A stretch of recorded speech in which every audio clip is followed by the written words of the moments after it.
Istrinya berubah bentuk saat tidur, menunjukkan ekor ular, dan sang pelajar ketakutan memotong ekor istrinya. Tolong, tolong.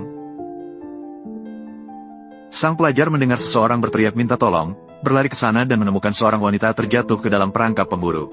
Setelah menyelamatkan wanita itu, terlihat bahwa dia terluka parah dan tidak bisa berjalan sama sekali. Paman merasa wanita itu perlu dirawat di rumah. Sang pelajar setiap hari pergi ke gunung untuk mengumpulkan obat, memberikan salep pada kaki Ailian. Ailian yang tidak ada kerjaan menemani Li Wenxiu belajar, dan juga mengajarinya beberapa jurus bela diri. Ailian dan Li Wenxiu perlahan saling menyukai. Setelah bergaul selama 2 bulan, mereka melakukan upacara dan menjadi suami istri.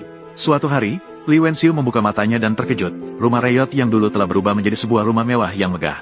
Ailian tersenyum dan berkata, "Aku sebelumnya mengumpulkan sedikit uang untuk menyewa tukang dan membangunnya secara diam-diam, ingin memberimu kejutan." Li Wenxiu berpikir bahwa kuburan leluhurnya pasti mengeluarkan asap karena mendapatkan menantu yang baik ini. Beberapa hari kemudian, sang pelajar Li Wenxiu datang berkunjung, dan melihat Li Wenxiu tinggal di rumah mewah, matanya melotot. Seorang sarjana tidak tahu malu, terus tinggal dan setiap hari menikmati hidup yang enak. Suatu malam, Bibi bangun untuk ke toilet dan melewati kamar Ailian, melihat ekor ular besar yang muncul dari tempat tidur, membuatnya ketakutan. Dia segera menarik suaminya dan berkata, Ailian adalah ular yang berubah bentuk. Suaminya berpikir sejenak dan berkata, harta benda ular itu adalah benda jahat, kita suruh Wenxiu menghabisinya. Maka rumah mewah dan uang itu akan menjadi milik Wenxiu. Bukankah dia akan menghormati kita berdua? Keduanya segera mencari Wenxiu. Jangan sampai kamu tertipu oleh ular itu.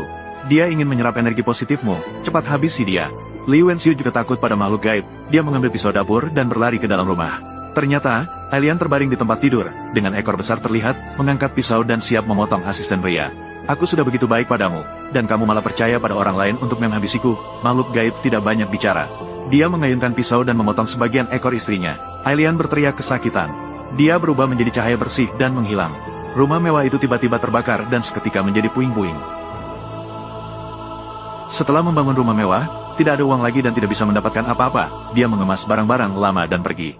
Sejak saat itu, Li Wenxiu menjadi pengemis, tidak memiliki bakat atau keterampilan, hanya bisa pergi ke jalan untuk mengemis. Selama 3 tahun ini, dia setiap hari menghadapi tatapan sinis dan penghinaan. Suatu hari, Li Wenxiu mengemis di pinggir jalan dan melihat sosok yang familiar, yaitu istrinya, Ailian. Li Wenxiu langsung berlutut. Ailian, aku salah.